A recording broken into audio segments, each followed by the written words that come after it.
کون؟ حسین ابن علی، وہ حسین ابن علی کہ جس کو نانا کا شہر چھوڑنے پر مجبور کیا گیا۔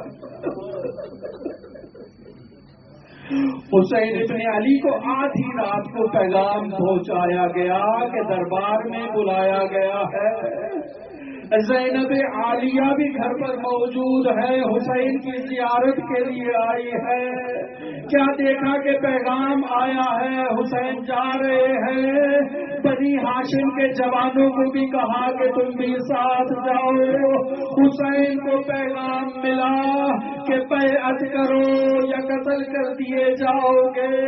حسین نے مہلت کا تقاضا کیا اور کہا یہ ایسی بیعت ہے جو دن کی روشنی میں ہونی چاہیے، تم بھی سوچ لو، ہمیں بھی وقت دو۔ حسین ابن علی آتے ہیں نانا کے پاس، السلام علیک یا رسول اللہ، انا حسین ابن فاطمہ، اے میرے نانا رسول، میں فاطمہ کا بیٹا حسین ہوں۔ نانا آپ تو مجھے اس امت کے درمیان چھوڑ گئے تھے، آپ نے تو میری بڑی سفارش کی تھی اس امت کو۔ نانا یہ امت میری حرمت کو پامال کرنا چاہتی ہے، نانا یہ مجھے آپ کے شہر سے بے دخل کرنا چاہتی ہے، نانا میں الوداع کرنے کے لیے آیا ہوں۔ نانا کے پاس گریہ ازاری کیا، بے ہوش ہو گئے کہ رسول خدا کی زیارت ہوئی، الوداع کیا۔ جیسے ہی محمد ابن حنفیہ کو معلوم ہوا کہ حسین ابن علی سفر کا ارادہ رکھتے ہیں، آگے بڑھے، حسین ابن علی کی سواری میں ہاتھ ڈالا اور کہا بھیا سفر پر نہ جائے۔ کہا کیسے نہ جاؤں، کل نانا نے مجھے کہا حسین خروج کرو، ان اللہ شاعراک قتیلا، اے حسین اللہ چاہتا ہے کہ تجھے اللہ کی راہ میں شہید دیکھے، میں کیسے خروج نہ کروں۔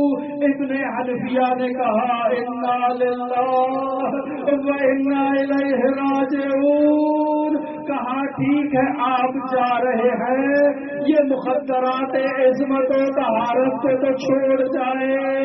کہا نہیں، نانا نے مزید بھی کچھ سفارش کی، کہا ان اللہ شاء یراہن سوایا، اللہ کی مشیت یہ ہے کہ مخدرات عصمت و طہارت کو اصیل دیکھنا چاہتا ہے۔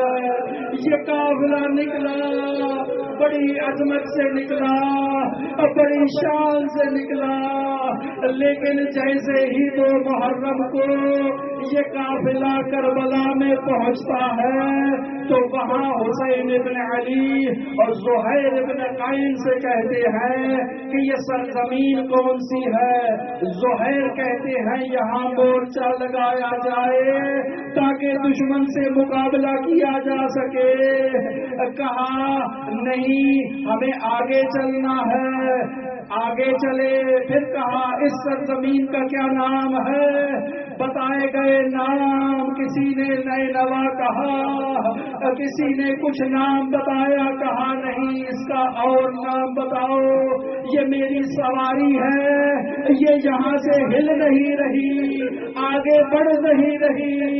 سواریاں تبدیل کی گئی لیکن سواری آگے نہیں بڑھ رہی، بتانا چاہتی ہے کہ حسین کی منزل یہی ہے۔ حسین ابن علی نے پوچھا یہ کون سی جگہ ہے؟ کہا اس زمین کا ایک نام کربلا ہے۔ کہا کربلا یہ وہی جگہ ہے جہاں میرے بابا علی جب صفین کی جنگ کے دوران قیام پذیر ہوئے، بھیا حسن کے زانوں پر سر رکھ کر آرام کیا اور روتے ہوئے اٹھے، پوچھا مولا کیا ہوا؟ کہا یہ سرزمین خون کا دریا ہے اور میرا حسین اس میں معتبر ہے اور مدد کے لیے پکارتا ہے کوئی مدد نہیں کرتا. اتنے میں مقدرات عصمت و طہارت کی آواز آئی بھیا حسین کون سی سرزمین میں ہمیں لے آئے. جب سے اس سرزمین کربلا میں آئے ہیں ایک وحشت نے ہمارے وجود کو گھیر رکھا ہے. کہا یہ وہ سرزمین ہے اور جس سرزمین میں ہماری شہادت ہونی ہے یہ وہ سرزمین ہے جہاں ہمارے کڑیل جوان شہید ہوں گے. یہ وہ سرزمین ہے جہاں مقدرات عصمت و طہارت کو اسیر کیا جائے گا. یا حسین یا حسین.